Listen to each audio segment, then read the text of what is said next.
Territoire d'info, Public Sénat, Sud Radio. Bonjour à tous, bonne journée, nous sommes ensemble pendant 1 heure, bienvenue dans la matinale de Public Sénat de Sud Radio avec la presse quotidienne régionale.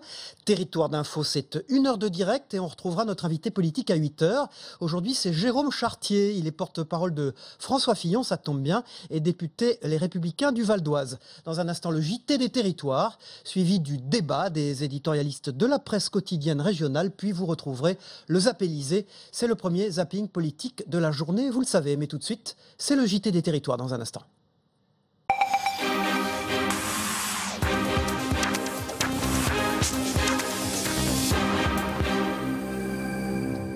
La dépakine, vous en avez beaucoup entendu parler. L'Assemblée nationale a voté cette semaine à l'unanimité la création d'un fonds d'indemnisation pour les victimes de ce médicament.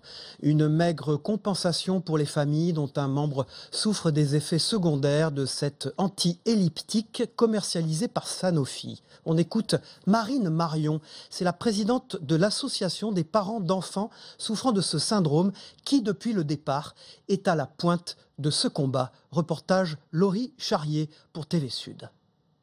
Marine Martin vit à Poyestre, un petit village des Pyrénées-Orientales. Il y a quelques années, c'est elle qui devient la lanceuse d'alerte sur le scandale de la dépakine, un antiépileptique commercialisé par le laboratoire Sanofi depuis 1967 en France. Prescrit à 140 000 femmes enceintes entre 2007 et 2014, le médicament est la cause de sérieux effets secondaires sur les enfants. La PESAC, l'association des parents d'enfants souffrant du syndrome de l'anticonvulsion, dont Marine est la présidente, réclame depuis 1 an la création d'un fonds d'indemnisation pour les victimes de la dépakine. Hier soir, ils ont enfin obtenu gain de cause après un vote unanime de l'Assemblée nationale pour valider sa création.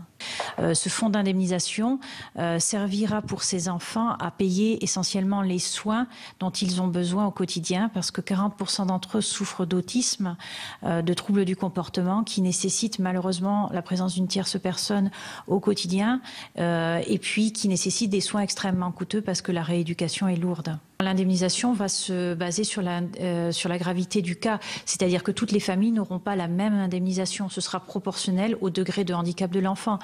Marisol Touraine, ministre de la Santé, a annoncé la mise en place du fonds d'indemnisation entre avril et juillet 2017. Justice et surpopulation carcérale toujours dans l'actualité. On part en Vendée maintenant où le choix doit se faire entre 2 sites pour accueillir le nouveau centre de détention du département. Fontenay-le-Comte et La Roche-sur-Yon sont toutes deux prêtes à accueillir cette nouvelle prison. Des candidatures soutenues d'un côté par des avocats et de l'autre par des citoyens. Élodie Pépin pour TV Vendée. Fontenay-le-Comte, de l'autre La Roche-sur-Yon. 2 maisons d'arrêt surpeuplées, 2 communes candidates à l'implantation d'une nouvelle prison sur leur territoire. En octobre dernier, le gouvernement a annoncé la création d'un nouvel établissement pénitentiaire en Vendée. Depuis, les 2 municipalités ont déposé leur dossier auprès du préfet pour faire valoir leur candidature. Nous avons sur La Roche-sur-Yon un TGI. Les détenus sont en grande partie jugés dans ces TGI, qu'ils soient de Fontenay-le-Comte ou de La Roche-sur-Yon. Et donc nous avons besoin d'un lieu qui soit proche de ce tribunal de grande instance, proche du tribunal des Sables-d'Olonne en même temps, et qui permette, j'allais dire, une desserte assez rapide, assez facile. On considère que Fontenay-le-Comte est une situation un peu privilégiée, puisque la cour d'appel est à Poitiers.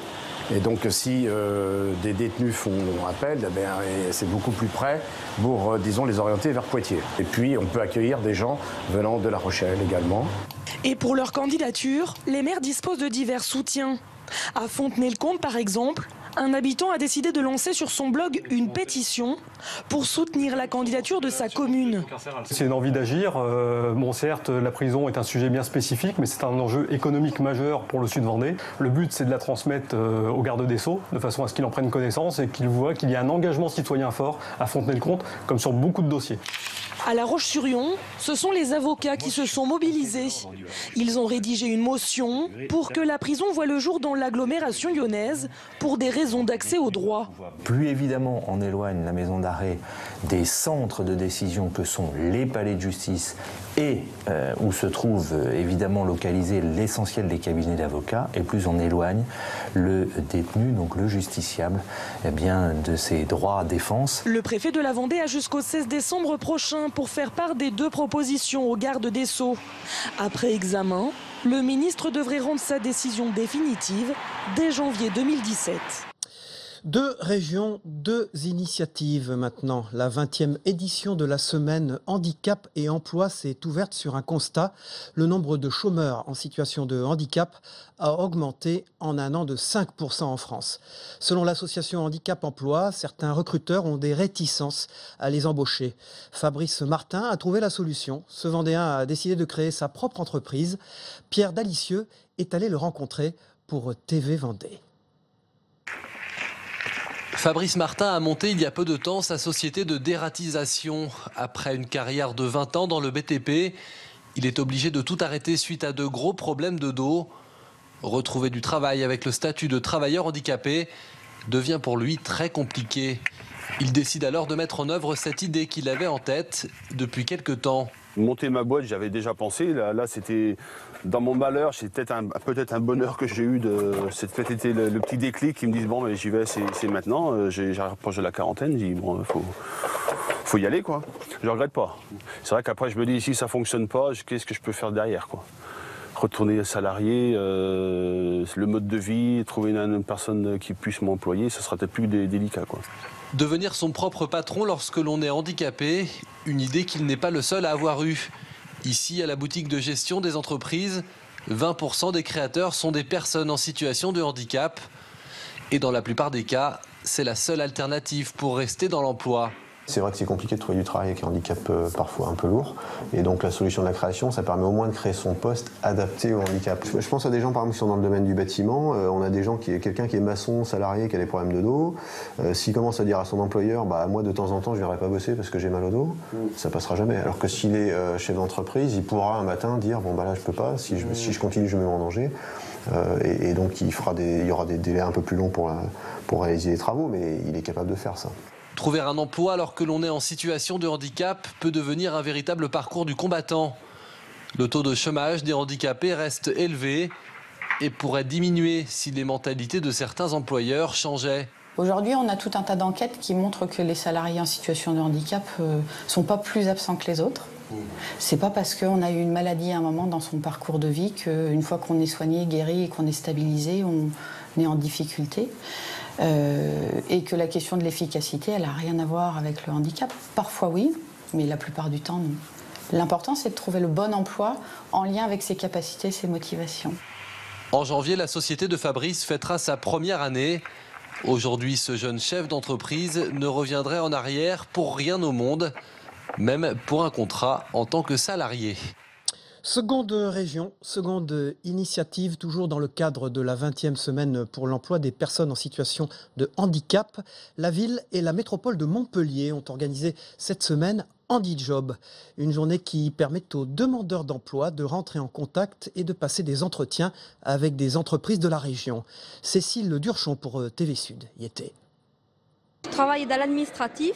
Je suis venue à HandiJob pour déposer plusieurs CV et essayer de trouver un emploi. Caroline est handicapée moteur. Après 2 ans de chômage, elle a aujourd'hui pu déposer une dizaine de CV dans des entreprises qui recrutent. Comme elle, des centaines de personnes en situation de handicap sont venues tenter leur chance. J'ai fait 2 entreprises pour l'instant. Après, je suis là toute la journée. Après, on va bien voir, mais c'est toujours une expérience à faire et c'est toujours gratifiant de le faire. Je suis venu pour chercher un job, basiquement. Et oui, je suis venu il y a 2 ans à ce forum aussi. Et je pense que c'est une très bonne initiative et que ça aide les personnes comme moi, handicapées, tout ça, pour trouver un job. 86 entreprises et une vingtaine d'organismes de formation étaient présents ce mardi au Quorum de Montpellier. Nous sommes venus donc au salon HandiJob comme depuis plusieurs années déjà, afin de rechercher des candidatures pour des postes d'agents de service dans le nettoyage industriel. Les handicapés ont tout à fait le droit de travailler comme tout le monde en aménageant leur poste, bien entendu par rapport à leur handicap. D'autres opérations comme Handicom et Place pour l'emploi se dérouleront jusqu'à la fin de la semaine à l'hôtel de ville de Montpellier. Une Andaillaise a été interpellée après avoir payé ses courses avec 3 faux billets de 50 €. S'il n'y a pas de recrudescence notable de faux billets chaque année, le commissariat de Bordeaux enregistre tout de même une trentaine de plaintes. Les forces de l'ordre recommandent donc la plus grande vigilance aux commerçants d'abord, mais aussi aux particuliers. En effet, utiliser de faux billets peut vous coûter très très cher. Explication avec Dominique Parmentier de TV7 en Gironde. La fabrication de faux billets est un crime passible de 20 ans de prison, la détention et la mise en circulation à grande échelle jusqu'à 10 ans. Mais si vous utilisez sciemment un faux billet, vous commettez également une infraction pénale punie de 7 500 € d'amende. Mais alors moi, si je me retrouve avec un faux billet, comment on peut prouver que je sais que c'est un faux billet ? C'est toute la difficulté de l'enquête. Donc généralement, la bonne foi du détenteur va primer. C'est à nous, policiers, de prouver que ce détenteur est de mauvaise foi. Le mieux est donc d'être vigilant. Mais comment reconnaître un faux d'un vrai billet ? Regardez les numéros de série. Un billet est unique. Donc un numéro de série par billet. Ensuite, il faut toucher le billet. Le toucher, regardez si le papier est craquant. Si on sent du relief avec les doigts, et l'incliner. Sur un faux, l'encre en inclinant ne changera pas de couleur, on restera dans du violet. En revanche, sur le vrai billet, l'encre va passer du violet au vert et au brun. Normalement, contrairement à ce que prétend la personne interpellée ce mardi à Hendaye, les distributeurs automatiques des banques ne délivrent pas de faux billets. C'est plutôt sur les sites de petites annonces que le risque est le plus grand. Si vous vous trouvez en possession d'un faux billet, il faut donc l'apporter à la Banque de France, voire déposer plainte au commissariat. Mais attention, vous ne serez pas remboursé. Non, donc à partir du moment où vous avez accepté un faux billet pensant qu'il était bon, bien évidemment, vous perdez la valeur faciale de ce billet. Ce qui n'incite pas les détenteurs à le signaler, mais on l'a vu tout à l'heure, c'est risqué. Quant aux commerçants, ils sont vivement invités à investir dans des détecteurs de faux billets. Sans transition, on part au Théâtre National de Nice, où dans le cadre de la Semaine des droits de l'enfant, un spectacle a pour but de les sensibiliser aux droits et à la citoyenneté. Son nom, Le Prince Heureux. Lucie Carmin pour Azur TV. Princesse, vos yeux sont des étoiles, comme les étoiles du ciel. L'histoire d'un prince et d'une hirondelle pour véhiculer un message de paix et de solidarité. Les acteurs alternent les passages de dialogue et de musique pour rythmer le conte. Le spectacle Le Prince Heureux se veut humoristique et moral pour les enfants. C'est l'histoire d'un prince qui est au-dessus d'une grande colonne. C'est une statue. Et en fait, il vivait dans un monde où il était protégé de la misère.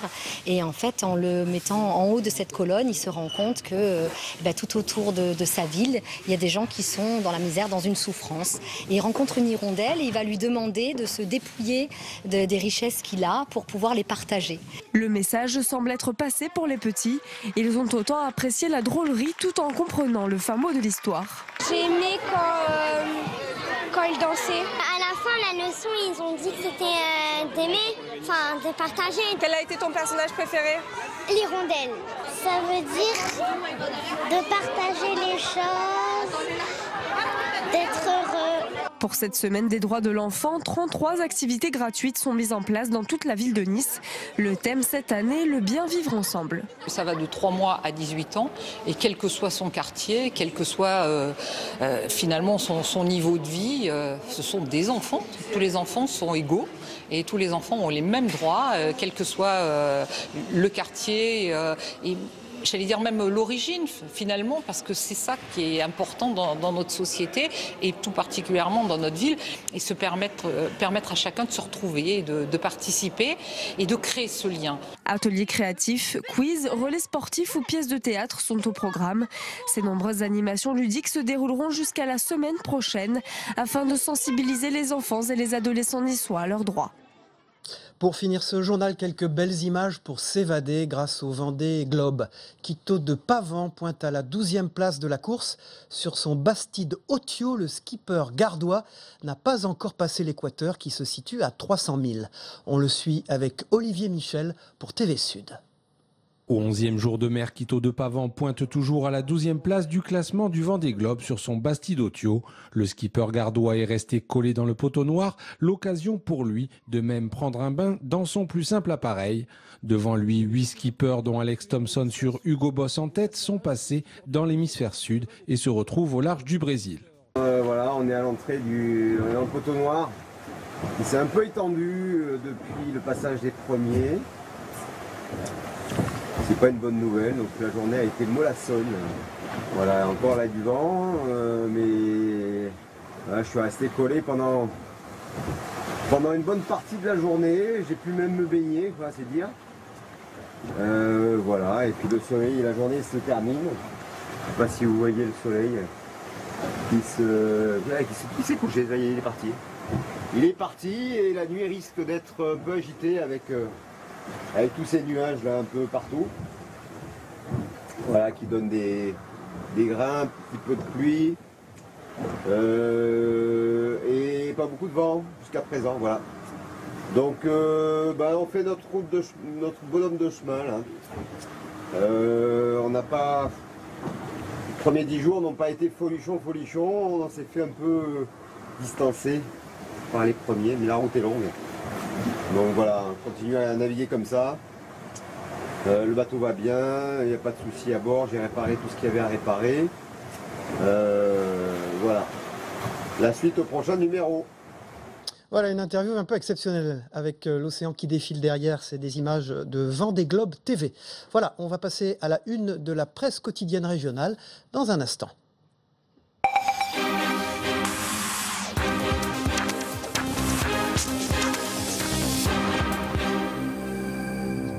Voilà, à la une de toute la presse quotidienne régionale ce matin, évidemment, Emmanuel Macron. Pour le Courrier Picard, Macron, c'est parti. Emmanuel Macron a annoncé hier sa candidature à la présidentielle et il a dévoilé un petit peu de ses intentions dans l'Est éclair. Avec ou sans moi, la gauche a déjà perdu. C'est c'est la dépêche que vous regardez. Qu'est-ce qui fait courir Macron ? Ensuite, dans l'Est éclair, c'est la même chose. Avec ou sans moi, la gauche a déjà perdu. C'est l'ancien ministre Emmanuel Macron se lance toujours, bien sûr, dans la course à l'élection présidentielle pour contrarier les équilibres établis, dit l'Est éclair. Pour Libération Champagne, Macron se lance. Pour le journal du Centre, un contre tous. Pour le Midi Libre, Macron, l'audace d'un candidat à l'Élysée. Il revendique une démarche hors système, c'est ce que souligne le Midi Libre. Pour la Provence, la fusée Macron arrive à Marseille. Et puis pour Sud-Ouest, c'est jusqu'où ira Emmanuel Macron. Sud-Ouest parle de plusieurs mois de vrai faux suspense. Pour la Voix du Nord, il y va avec un grand point d'exclamation. Emmanuel Macron est officiellement candidat. Et pour Nice Matin, le journal dirigé par Denis Caro, une amusante dans Nice Matin, l'emmerdeur. Voilà, à 4 jours de la primaire de la droite et à quelques jours de la décision de François Hollande, Emmanuel Macron joue les empêcheurs de tourner en rond en annonçant donc hier matin sa candidature à la présidentielle 2017. L'emmerdeur à la une de Nice Matin. Et aussi dans l'actualité, c'est la visite d'adieu à l'Europe de Barack Obama, le président américain qui est encore en fonction à la Maison-Blanche jusqu'au 20 janvier. Dans l'écho de la Haute-Vienne, Obama sans autocritique. Constat pertinent, absence de solution. Il est en visite à Athènes. Il a décrit la dangerosité du système qui produit inégalité sociale et frustration. Mais sa lucidité ne va pas jusqu'à la critique des choix sociaux-libéraux de son camp et sur les dégâts sur lesquels Donald Trump a conduit sa victoire. Enfin, une jolie une dans les étoiles avec Thomas Pesquet pour Paris-Normandie. En effet, c'est le jour J pour l'astronaute normand dont les racines restent solidement ancrées dans la région Normandie bien sûr. Il décollera ce soir à 21h20 de Baïkonour pour la Station spatiale internationale. Voilà. 12 une de la presse quotidienne régionale ce matin, un record. On va démarrer un débat maintenant avec les éditorialistes de la presse quotidienne régionale. Aujourd'hui, j'accueille sur ce plateau Thierry Dupont de l'Express Ville, les éditions de Région. Merci d'être avec nous. J'accueille Hubert Coudurier, le directeur de l'information du Télégramme, on dit plus de Brest, Cyril. Et président de TBO, Télé Bretagne Ouest. Bonjour Hubert. Et un nouveau venu, qu'on espère régulier dans cette matinale d'info, Dominique Garot, qui représente sur ce plateau la Charente Libre. Bonsoir. Un des journaux Bonjour, du Sud-Ouest. Bonjour, bonsoir, non, c'est bonjour là ce matin. Bonjour Dominique. Voilà. Compte rendu d'une rencontre avec la PQR, dans toute la PQR ce matin, c'est celle d'Emmanuel Macron, qui est candidat à l'Élysée. Il fragilise à la fois François Hollande un peu plus, mais on peut dire aussi qu'il fragilise aussi peut-être un peu Alain Juppé. Ce n'est pas moi qui peux faire perdre. Aucun responsable de la gauche, qu'elle soit de gouvernement ou autre, n'est en situation d'être présent au second tour, que je sois candidat ou pas.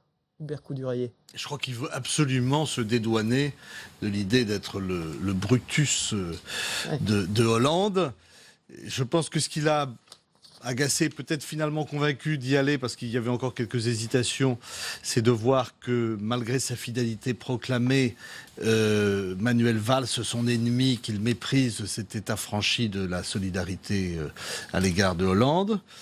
Et je pense que par ailleurs, Hollande a peut-être commis l'erreur, contrairement à ce que lui préconisaient ses conseillers, de ne pas entrer, de ne pas annoncer sa candidature plus vite, de façon à lui couper l'herbe sous le pied et lui donner peut-être quelques scrupules à y aller, alors que là, il n'en a plus aucun. Dites-moi une petite question là, qui nous sert à nous tous.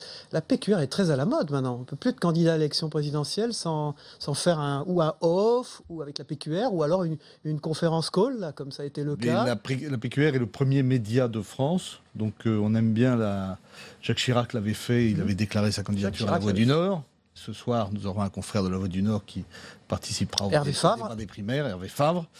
Et donc la PQR est un média puissant. Donc dans les moments essentiels, on pense à elle. Rien ne nous arrêtera, c'est le titre de votre édito. Bon, c'est ça? Non, c'est pas l'interview d'Emmanuel Macron. Non. La reprise de l'interview. Oui, enfin, c'est une fausse interview parce qu'en fait, il a parlé par téléphone avec un certain nombre de journalistes et puis on a repris ses propos. Moi, je pense Donc c'est vous qui faites les titres, c'est vous qui prenez ce que vous voulez dedans. Voilà, c'est pas une interview relue, etc. Mais de toute façon, comme ce que dit Emmanuel Macron est assez creux, ça n'a pas beaucoup d'importance. Dominique Garot, pour la Charente Libre, votre édito ce matin. Pour le coup, c'est Emmanuel Macron, candidat trouble primaire. C'est le titre. Oui, parce qu'on ne peut pas considérer du tout comme anecdotique le fait qu'Emmanuel Macron se présente à la veille du dernier débat avant le premier tour de la primaire de la droite. Là, on dit effectivement qu'il coupe l'herbe sous le pied de Hollande, qui lui devrait se déclarer en décembre après le résultat de la primaire de la droite. Mais en même temps, c'est une manœuvre somme toute assez politicienne pour un Macron qui se veut hors système et contre les manœuvres politiciennes, qui consiste en fait à adopter la même démarche que fait plus discrètement François Hollande et ses conseillers, à savoir marginaliser une candidature Juppé pour permettre à Sarkozy de gagner la primaire et d'en faire un candidat beaucoup plus identifiable à la fois pour Hollande mais aussi pour Macron qui, d'une certaine manière, vise le même trou de souris de Hollande pour gagner ses électeurs au centre qui, aujourd'hui, ne se reportent absolument pas sur un candidat de gauche. Thierry Dupont. Oui, hier, je discutais avec un éminent juppéiste qui qualifiait la déclaration d'Emmanuel Macron de non-événement. Je crois que ça montrait bien l'agacement dans l'équipe Juppé. Comme le disait mon voisin, à force de dire qu'il veut faire de la politique autrement, les couvertures de Paris Match à répétition, il en fait exactement comme les autres et que ça va finir par se voir. C'était les mots de ce juppéiste, ça va finir par se voir. Dominique Garot, au fond, ce qui transparaît de tout ça, c'est que dans son esprit, la gauche a déjà perdu Emmanuel Macron. Oui, alors c'est peut-être l'indication la plus claire qui est venue, non pas lors de son annonce à Bobigny, mais le soir, lors de l'interview télévisée, puisque il y a eu un peu cette... Au journal de 20h, vous voulez dire. Cette impression qui a perduré y compris après son annonce de candidature, que finalement, Macron, au bout du compte, pourrait peut-être ne pas y aller et céder la place à Hollande si jamais la fusée Macron ne prenait pas véritablement dans les sondages pour le faire passer de 14% à un étiage qui, pour le coup, le créditerait comme quelqu'un de sérieux, comme possible au deuxième tour de la présidentielle. Ce qui n'est dans aucun cas de figure pour les candidats de la gauche du gouvernement jusqu'à Macron aujourd'hui.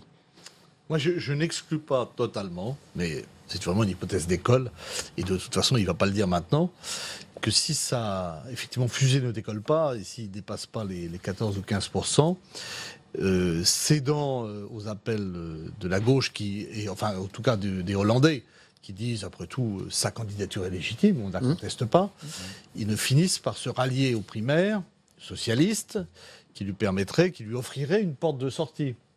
Mais parce que, dans le fond, c'est une aventure en solitaire, il a coupé les ponts. Comment se passe l'atterrissage ensuite ? 13%, 13-14%, c'est le pire résultat pour tout le monde, en fait. Pour lui, mais également pour la gauche. C'est-à-dire qu'il fait éliminer tout le monde. Et après, qu'est-ce qu'il fait ? Il part dans la construction d'un mouvement politique plus classique, de recomposition de la gauche. Il porterait une responsabilité immense. Et j'ai trouvé hier, dans son intervention à France 2, là, chez David Pujadas, qu'il était tendu. Et je pense que les attaques répétées qu'il subit sur le vide de ses propositions, sur l'illégitimité de sa candidature, sur sa déloyauté, ont fini à la fois par renforcer sa détermination, mais aussi par le crisper. Il fait très attention à ne pas dire de mal de François Hollande, et maintenant chez les Hollandais, la consigne, c'est aussi de ne pas... finalement, il est le pendant libéral de Jean-Luc Mélenchon, et Hollande, il a un trou de souris qui se bouge de plus en plus, mais il ne peut pas perdre les deux bouts de la chaîne. Dominique Garot, la une de la Charente Libre, primaire, le cœur à gauche, mais prêt à voter à droite. Ce sont en Charente une partie des électeurs de la gauche, anti-Sarkozy, qui comptent bien profiter de la primaire ouverte de la droite pour éliminer l'ancien président. Oui, un de nos journalistes, Ismaël Karoum, est allé à la rencontre justement de ces électeurs qui penchent plutôt à gauche et qui sont tentés d'aller voter Lulu Juppé, qui expliquent leur motivation. Donc c'est un vote à la fois anti-Sarkozy, c'est un vote anti-Le Pen. Et alors toute la question, c'est de savoir si ce vote-là, que l'Élysée et les socialistes cherchent fortement à décourager. Il faut savoir quand même qu'il y a une lettre qui a été envoyée dans toutes les fédérations, qui expose tous des arguments extrêmement violents contre Juppé. Ils disent, attention, vous allez vers le pire si vous choisissez ce candidat, regardez bien son programme. Donc la dissuasion anti-Juppé, elle est forte. Est-ce que ça va suffire ? Je pense que ça va être un des éléments déterminants de cette primaire, avec l'inconnu Fillon qui arrive aujourd'hui et dont on ne sait pas où elle va aller. Bien sûr. Thierry Dupont, pour l'Express Ville, vous avez une couverture sur le Tarn-et-Garonne. Elle est très Dallas, la couverture.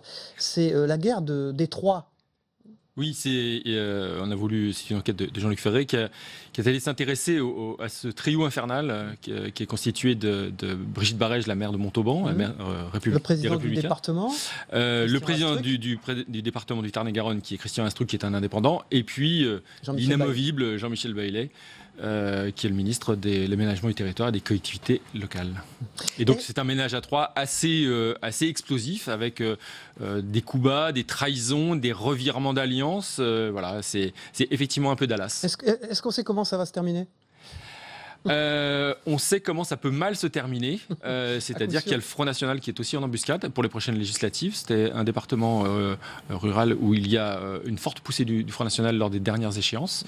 Or, il faudra faire attention, tout le monde fait attention à ce risque. Merci Thierry Dupont, l'Express Ville, merci Dominique Garot de la Charente Libre, et merci Hubert Coudurier du Télégramme. On se retrouve tout à l'heure avec vous. Tout de suite, je vous propose que nous regardions le temps qu'il fait en France et dans les départements d'Amérique du Pacifique et de l'océan Indien, les départements français. La météo vous est présentée par Terroléo Pro, avec le concours de l'Assemblée des départements de France.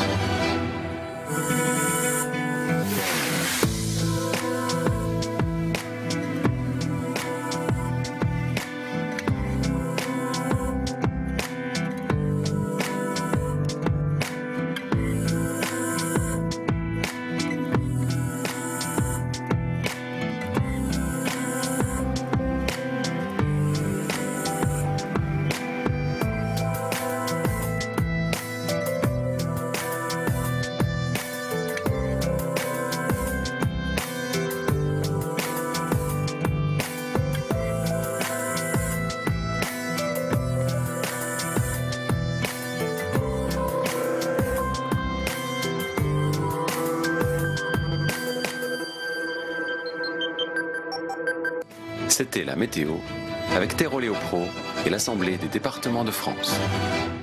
Voilà, on passe au zap politique, le premier zapping politique des matinales d'infos qu'on regarde ensemble.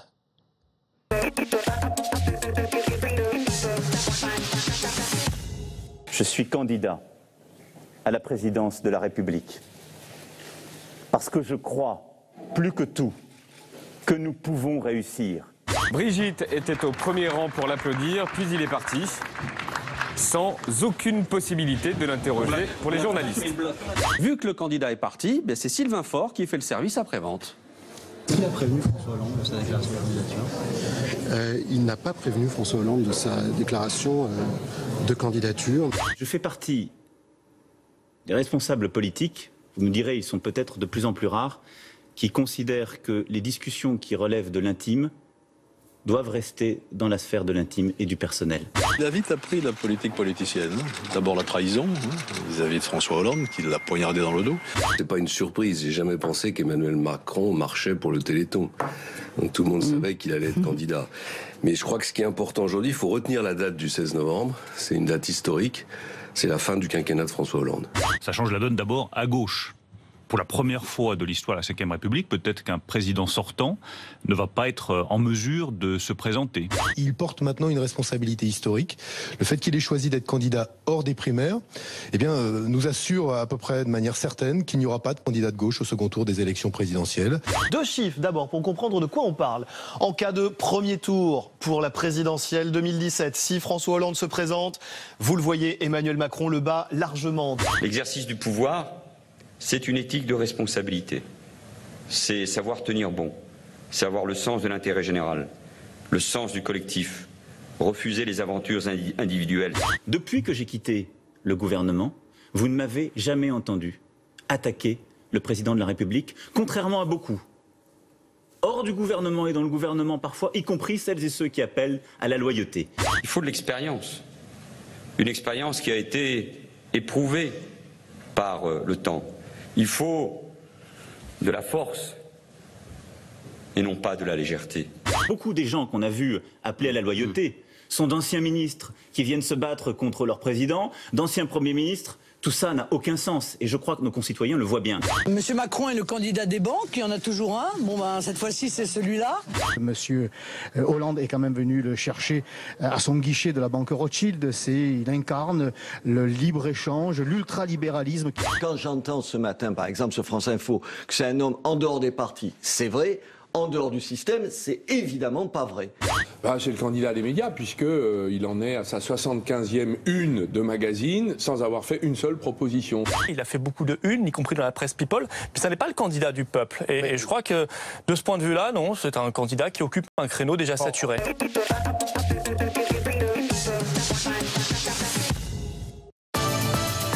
Territoire d'info, Public Sénat, Sud Radio.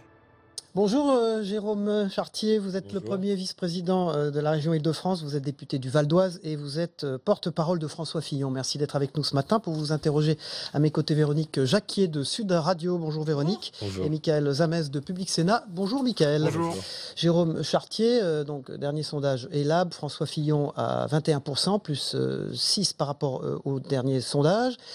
Quelles sont ses chances réelles d'arriver au second tour selon vous ? Aujourd'hui, c'est un trio, on est tous d'accord là-dessus. Au fond, depuis quelques jours, on sentait bien une tendance. Ça a commencé quand, cette belle dynamique ? Écoutez, moi, j'ai envie de dire que depuis 3 ans, François Fillon s'est engagé dans une campagne qui fait que les Français se sont intéressés à lui lors du premier débat.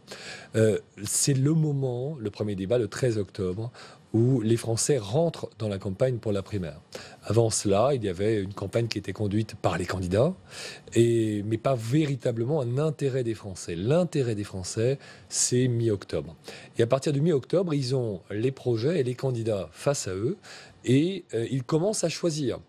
Et ce que j'observe, c'est que la préparation de François Fillon, le fait que pendant des mois, il est allé à la rencontre des Français, il les a écoutés, il a construit son projet avec eux, le fait aussi qu'il se soit engagé pleinement sur cette candidature et qu'il n'ait fait que ça pendant 3 ans, ça a créé sa stature. Et sans doute, ça fait qu'aujourd'hui, les Françaises et les Français... Mais cette dynamique, elle se fait plus aux dépens d'Alain Juppé que de Nicolas Sarkozy ? Lorsque je regarde les enquêtes, puisque la seule chose qui m'intéresse dans les enquêtes, je le dis, ce ne sont pas les chiffres. On s'est beaucoup trop intéressé aux chiffres, nous, pendant la campagne à la présidence de l'UMP en 2012, ce qui nous a servi avec ce fiasco de leçon. Et de ce jour-là, on s'est désintéressé des sondages d'intention de vote. Ça ne sert à rien. Même quand ils sont bons. Même quand ils sont bons, ça ne vaut pas tripette. Qu'est-ce qui compte dans le sondage ? Les tendances. Oui, les tendances, ça manifeste l'intérêt des Français pour un candidat, pour une campagne. On ne sait pas à quel niveau, mais au moins, incontestablement, il y a un intérêt. Et là, c'est vrai, depuis plusieurs semaines, cet intérêt se manifeste. Je dirais très simplement depuis le moment où les Français s'intéressent à la campagne.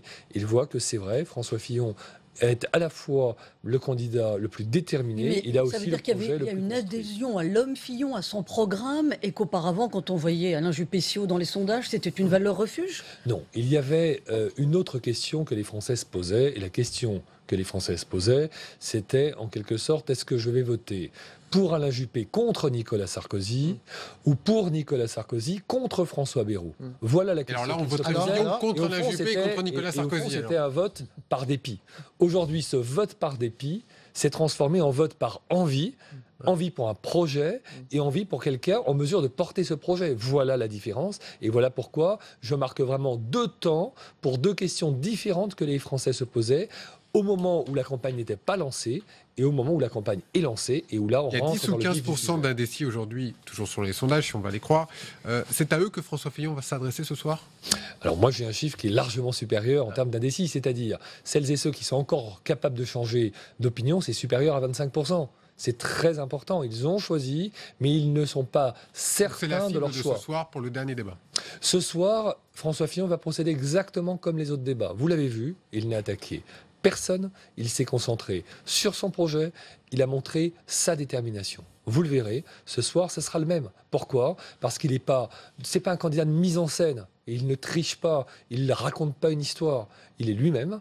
Il a d'ailleurs, dès le mois d'août, à Sablé-sur-Sarthe, il avait annoncé qu'il ferait une campagne de vérité. Et en l'occurrence, comme vous le voyez, c'est la campagne de vérité d'un homme libre. Mon programme est à prendre ou à laisser, dit-il dans le Figaro. C'est un bloc, c'est vrai, c'est un bloc. Pourquoi ? Parce que vous ne pouvez pas démanteler ce projet. Je dirais les propos d'un homme qui n'a plus rien à perdre.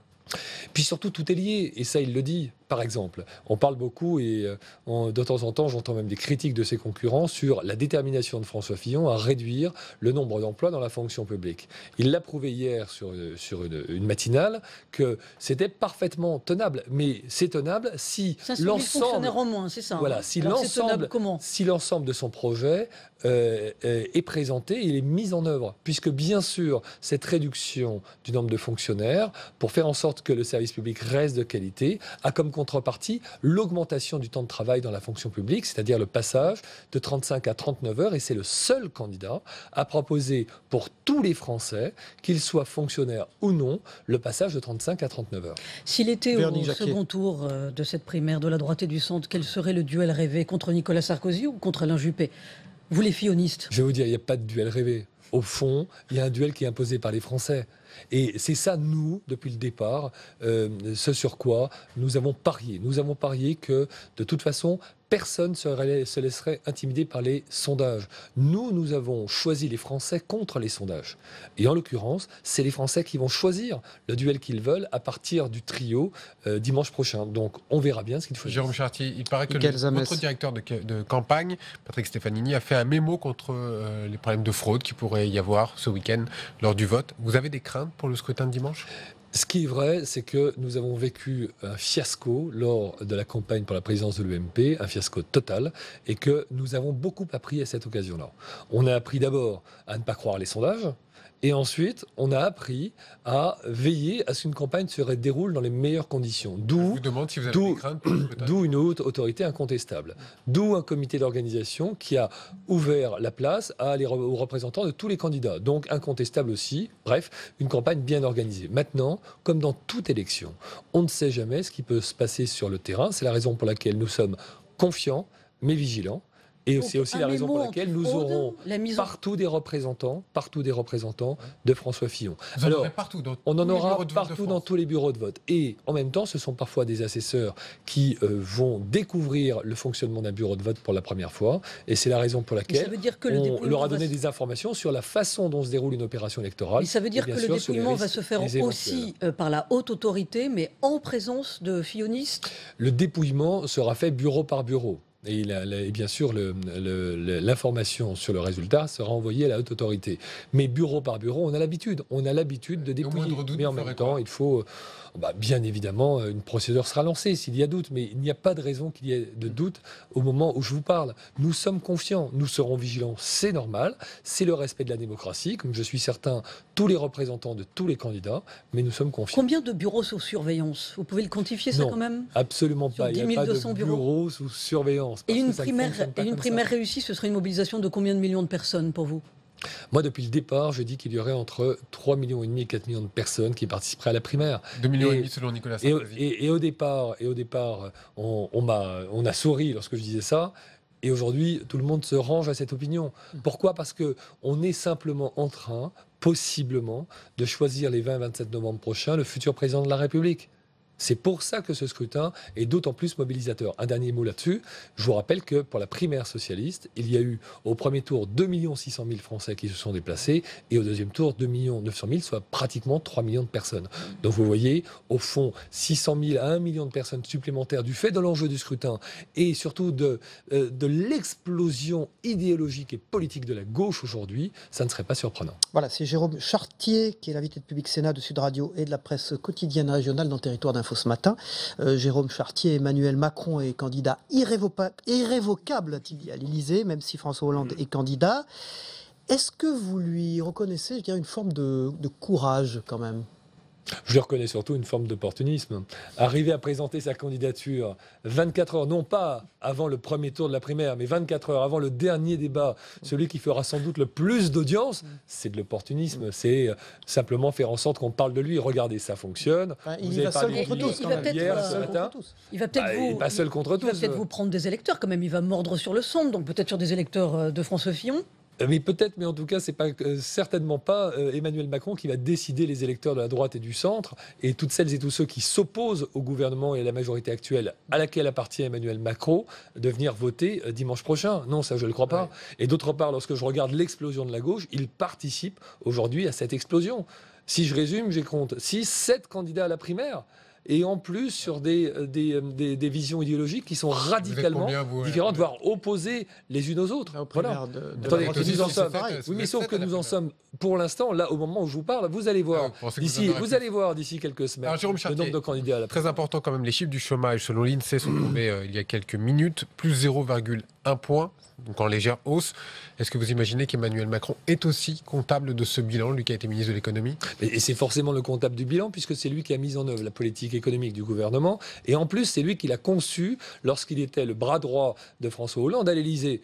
Donc non seulement il est comptable, mais en plus il est responsable de ce bilan économique et en l'occurrence de cet échec total du gouvernement sur le chômage. Vous pourriez vous réjouir parce qu'il cautionne quand même en partie un programme de droite, un programme social-libéral. Il est peut-être Fillon compatible, non Emmanuel Macron, quand il parle de donner la priorité à l'école, quand il dit la retraite à la carte, quand il dit la fin des 35 heures.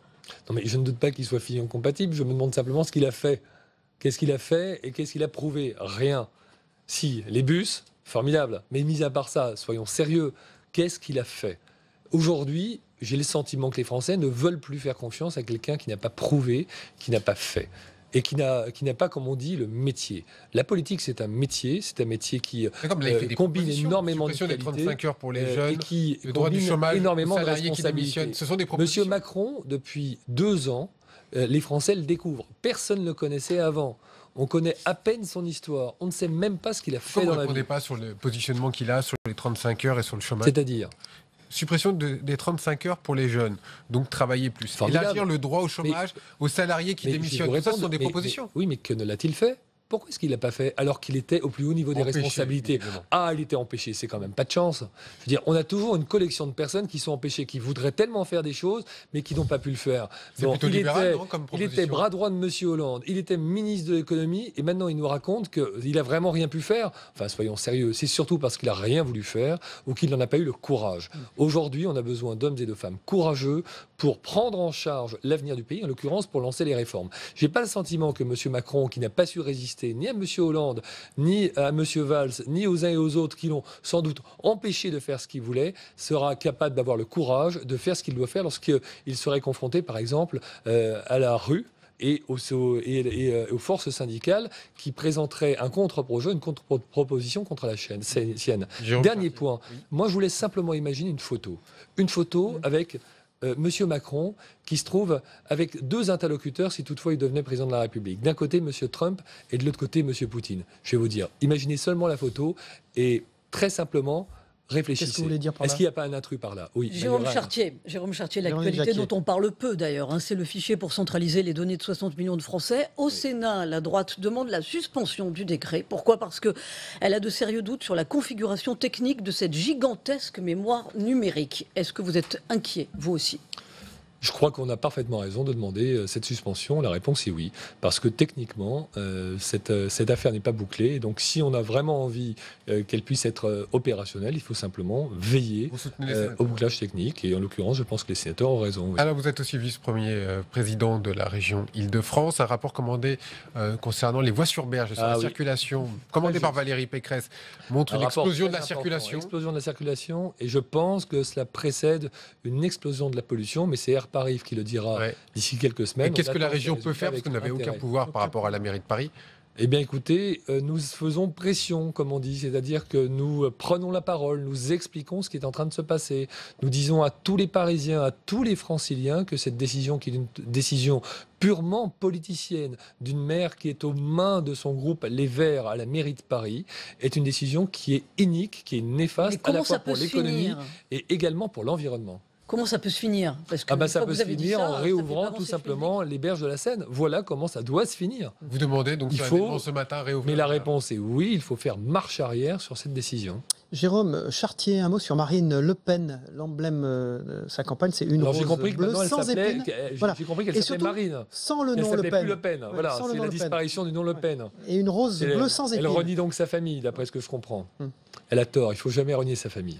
Une rose bleue sans épines. Oui. C'est un symbole pour vous? Fort? Écoutez, c'est une découverte. C'est une bonne stratégie? Je ne suis pas sûr, on verra. Mais vous savez, moi, je n'ai jamais cru à la stratégie en politique. Regardez, François Fillon, il n'a pas de stratégie. Il est lui-même, il dit sa vérité et il parle en homme libre. Eh bien, c'est fou ce que les Français aiment ça. Pour terminer sur François Fillon, vous n'avez pas été très clair tout à l'heure quand Véronique Jacquier vous a posé la question. Vous lui préférez quoi comme adversaire de second tour? Allez, dites-nous. Alain Juppé? Non, mais je n'ai pas été clair parce que ce n'est pas moi le responsable. Moi, j'ai un vote. Et donc, je vais voter. Et je vais voter. Je vous le dis, il y a de fortes chances que je ne vote ni pour Nicolas Sarkozy, ni pour Alain Juppé. Bon, et ni pour les autres candidats. Donc, je vais voter pour François Fillon. C'est normal, c'est mon engagement depuis longtemps. Et en l'occurrence, je le soutiens plus que tout. Mais c'est pas nous qui décidons. Et quelque part, si je vous dis, je ne crois pas aux sondages. Et en plus, j'estime que les sondages sont néfastes parce qu'ils influencent de façon mauvaise les engagements politiques des uns et des autres. Pourquoi? Parce que certains se laissent influencer. Or, le sondage, c'est pas ce qui doit vous influencer. Ce qui doit vous influencer, c'est ce que vous dit le Français que vous rencontrez. C'est lui qui finalement doit inspirer votre campagne. C'est les Français qui décident. Et quel que soit l'adversaire, eh bien, ça sera celui que les Français vont choisir. Et en l'occurrence, de toute façon, ça nous ira très bien. Merci Jérôme Chartier, porte-parole de François Fillon, député du Val d'Oise, d'avoir été l'invité de cette matinale d'info. On passe au débrief de vos propos dans un instant.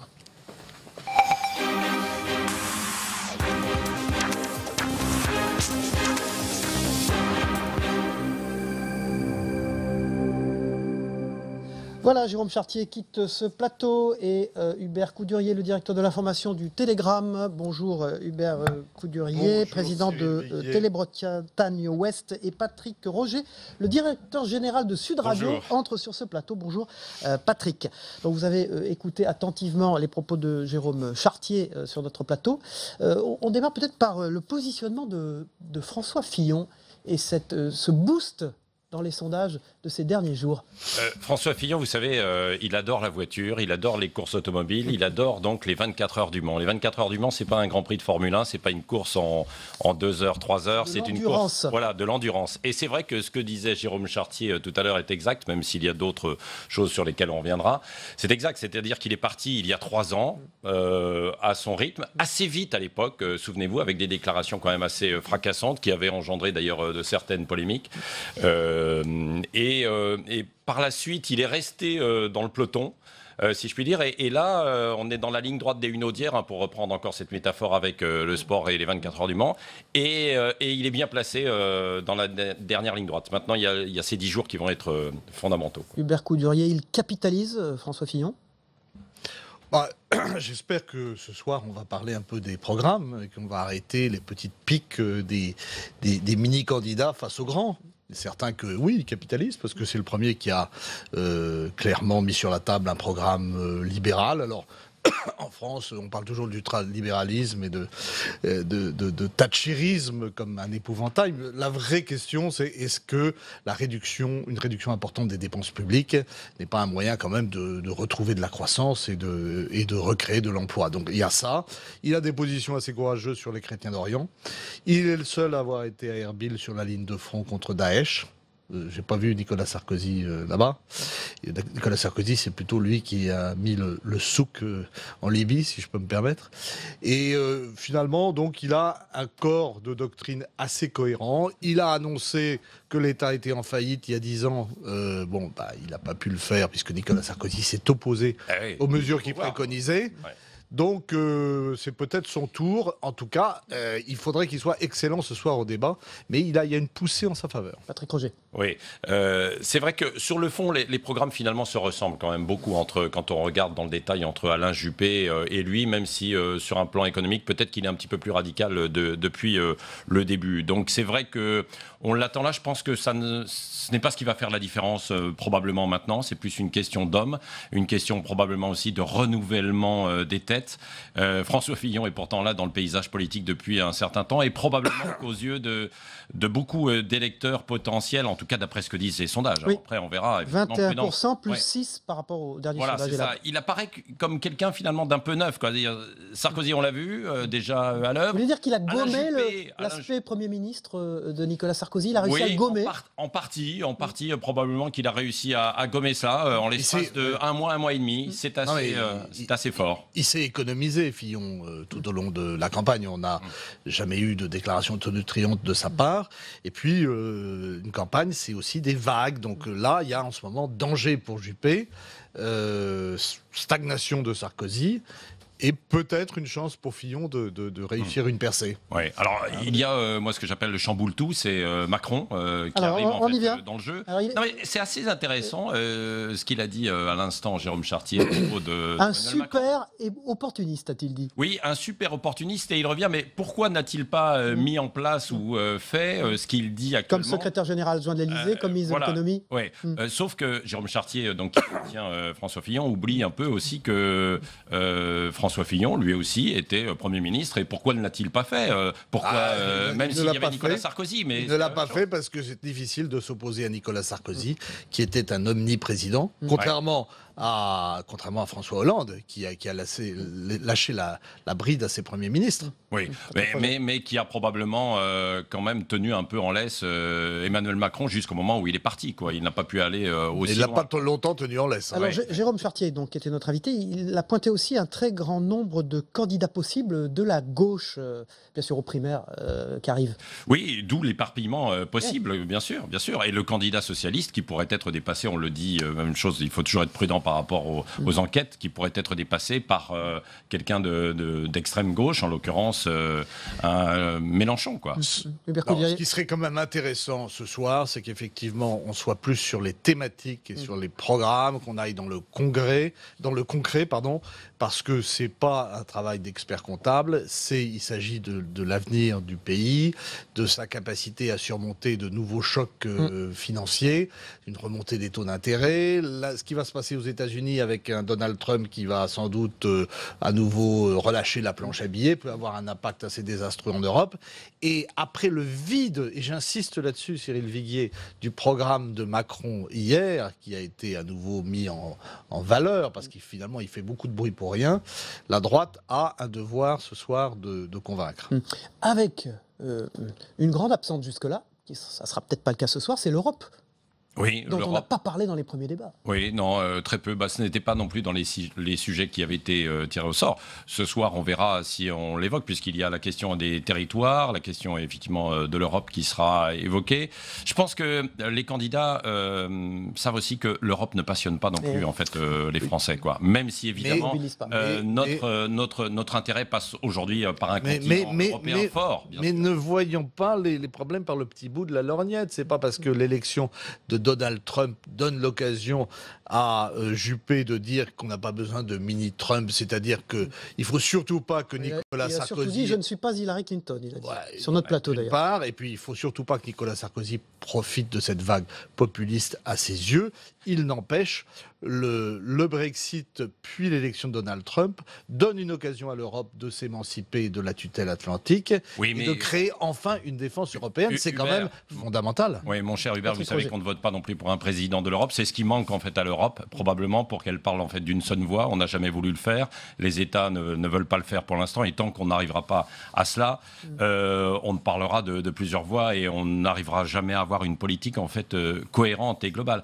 Et ça devient plus que jamais nécessaire avec la renaissance des empires régionaux et avec l'isolationnisme américain. Oui. Par rapport à ce qui s'est passé la semaine dernière aux États-Unis, je pense qu'il y a une petite incidence qui intervient probablement dans les intentions de vote autour de François Fillon, indirectement. C'est-à-dire qu'on se dit, comme Trump a profité du rouleau compresseur de la dernière heure quasiment pour s'imposer, là chez François Fillon, on se dit aussi il y a un mouvement un peu d'emballement d'une partie de la population qui se dit ah bah oui, c'est vrai, il monte dans les sondages, donc pourquoi pas voter pour lui plutôt que d'aller voter pour Alain Juppé ou Nicolas Sarkozy. Merci Patrick Roger, directeur général de Sud Radio. Merci Hubert Coudurier, directeur de l'information du Télégramme, président de TBO, Télé-Bretagne Ouest, d'avoir décrypté les propos de Jérôme Chartier qui était notre invité. On regarde ensemble le Zappélisé, le premier zapping politique des matinales.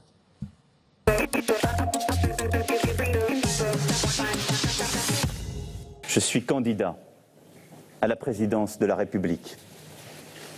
Parce que je crois, plus que tout, que nous pouvons réussir. Brigitte était au premier rang pour l'applaudir, puis il est parti, sans aucune possibilité de l'interroger pour les journalistes. Vu que le candidat est parti, c'est Sylvain Faure qui fait le service après-vente. Est-ce qu'il a prévenu François Hollande de sa déclaration de candidature ? Il n'a pas prévenu François Hollande de sa déclaration de candidature. Je fais partie des responsables politiques, vous me direz, ils sont peut-être de plus en plus rares, qui considèrent que les discussions qui relèvent de l'intime doivent rester dans la sphère de l'intime et du personnel. Il a vite appris la politique politicienne.